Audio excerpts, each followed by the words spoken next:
Welcome to গল্পগুচ্ছ।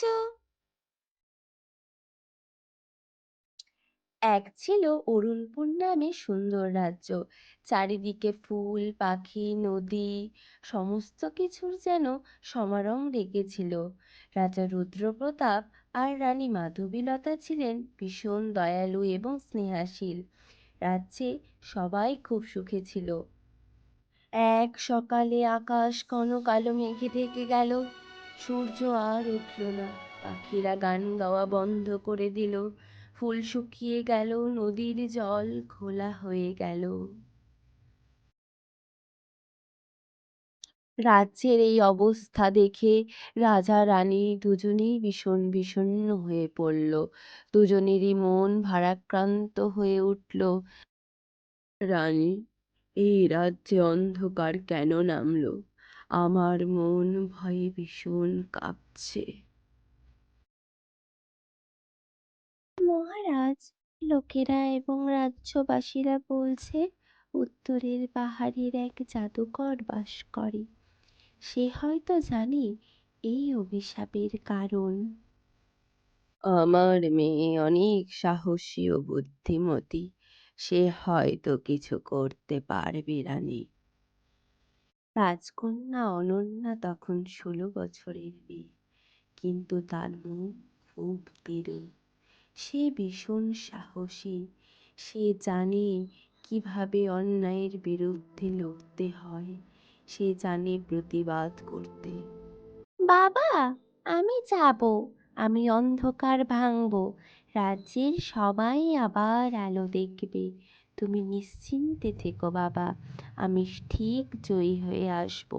তোমরা শুধু আমাকে আশীর্বাদ করো। ঠিক আছে মা, তুমি যেও। তবে নিজের খেয়াল রেখো। সমস্ত দিক ভেবে চিন্তে দৃঢ় মানসিকতা নিয়ে কাজ করো। আশীর্বাদ করি তুমি সফল হও। পরদিন সকালে অনন্যা তার ঘোড়া চন্দ্রবিন্দুকে নিয়ে রওনা দিল পাহাড়ের উদ্দেশ্যে। তার সাথে ছিল শুধু এক ঝোলায় জল, শুকনো ফল আর একটা ছোট তলোয়ার। তার যাত্রার সে শুরুতেই দেখতে পেল এক বৃদ্ধ লোককে, যিনি রাস্তার পাশে বসে আছেন। রাজকুমারী অনন্যা সেই বৃদ্ধ লোকটিকে দেখে তার কাছে গেল এবং তাকে জিজ্ঞেস করল, ঠাকুমা, আপনি একা কেন বসে আছেন? এভাবে একা রাস্তার মাঝে বসে থাকা সুরক্ষিত নয়। আপনার কোনো ক্ষতি হয়ে যেতে পারে। আপনি বাড়ি ফিরে যান। না রে মেয়ে, আমি ঠিক আছি। তুই কোথায় যাচ্ছিস বল তো দেখিনি মা। ঠাকুমা, আমি আমার রাজ্যের আলো ফিরিয়ে আনতে যাচ্ছি। শুনেছি উত্তরের পাহাড়ে এক জাদুকর থাকে। তিনি নাকি পারবেন আমার এই রাজ্যের আলো ফিরিয়ে দিতে। ও আচ্ছা, এই ব্যাপার তবে। যাত্রায় সততার সাহস রাখিস মা। আর মনে রাখ, আসল জাদু হৃদয়ে থাকে। হৃদয় সৎ থাকলে সমস্ত কিছুতে জয়ী হওয়া যায়। সাবধানে যাস। আসলে সেই বৃদ্ধ লোকটি ছিল এক পরী। তিনি রাজকুমারীর মন পরীক্ষা করছিলেন এবং তার মন পরীক্ষা নিয়ে সন্তুষ্ট হয়ে তিনি বিদায়ের সময় রাজকুমারীকে একটি রূপোলি রঙের পাথর দিলেন। মা, এই পাথরটি নিজের কাছে রাখ। অন্ধকারে পাথর জ্বলবে, এটা তোর পথ দেখাবে। রাজকুমারী বনের মধ্যে প্রবেশ করল। হঠাৎ চারিদিক চারপাশ নিস্তব্ধ হয়ে গেল। তখনই এক রঙিন পাখি এসে তার কাঁধের উপর বসল। রাজকন্যা, রাজকন্যা, তুমি সাহসী। আমি জানি গো পাখি, আমি আলো খুঁজছি। তুমি কি জানো সেটা কোথায় পাওয়া যাবে? আমাকে বলো না গো। ওরে বাবা রে বাবা! ওটা তো পাওয়া যাবে সেই দৈত্যর গুহায়। আছে সেখানে এক জাদুর গোলাপ। কিন্তু সাবধান, সেই দৈত্য ভীষণ রাগী। কেউ তাকে বিরক্ত করতে সাহসই পায় না। আমি ভয় পাবো না, আমি আলো আনবো। যেভাবেই হোক আমি আলো ফিরিয়ে আনবো, আমার রাজ্যকে আলোকিত করব। পাখিটি তার ডানা থেকে একটি সোনালী পালক দিল। এই পালক আলো দেখাবে, কিন্তু সত্যবাদী হৃদয়ের জন্য। রাজকুমারী অনন্যা চলল আলোর খোঁজে পাহাড়ের দিকে। গুহার অন্ধকার আর ঠান্ডা হাওয়া বইছে। ভেতরে থেকে সে দেখতে পেল একটি বিশাল দৈত্য ঘুমাচ্ছে। তার শরীর থেকে নীল বের হচ্ছে। কে আমার ঘুম ভাঙালে? আমি রাজকুমারী অনন্যা, আমার রাজ্যের অন্ধকার দূর করতে এসেছি। তুমি রাগ করো না হে দৈত্য। তোমার রাজা আমাকে অভিশাপ দিয়েছিল, আমি তখন মানুষ ছিলাম, এখন রাক্ষস, তাই তোমার রাজ্যও ভুগছে। আচ্ছা, বুঝলাম। তাহলে তুমিও তো মানুষ ছিলে, তুমিও তো জানো অন্ধকার কেমন হয়, কতটা কষ্টের। তাহলে তো আমি এটা আশা করতেই পারি তোমার হৃদয়ে এখনো একটু আলো আছে। দয়া করো হে দৈত্য। তোমার এত বড় সাহস! কোথায় পেলে তুমি এই সাহস আমার সাথে এভাবে কথা বলার? এটি সাহস নয় দৈত্য, এটি হলো এক রাজ্যের এক রাজা, একটি সাধারণ মেয়ের মনের বাসনা।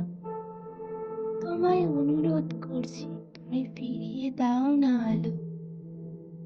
যদি বলো এই সাহস আমি কোথায় পেলাম, তবে বলছি আমার বাবার ভালোবাসা আর সকল মানুষের আশীর্বাদ আশার থেকে।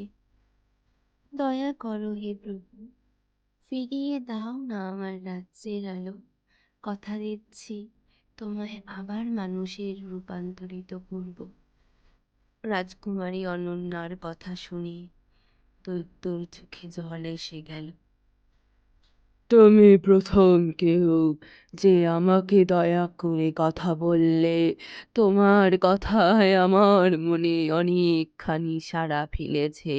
আমি রাখবো, অবশ্যই আমি তোমার কথা রাখবো।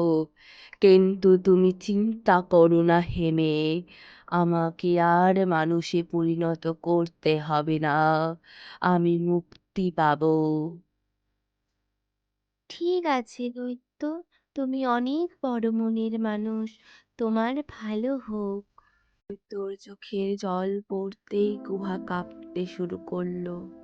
অন্ধকার সরে গেল, গোলাপের রং কালো থেকে উজ্জ্বল লাল হয়ে উঠল।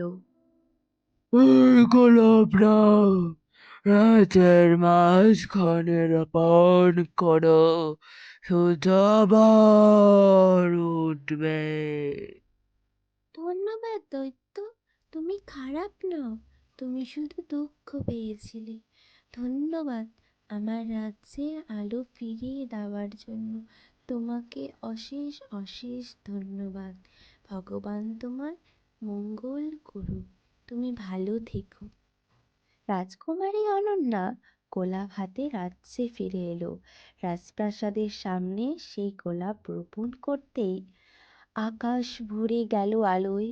সূর্য উঠল, ফুল ফুটল, নদী ঝলমল করল, আর মানুষ খুশিতে চিৎকার করে উঠল।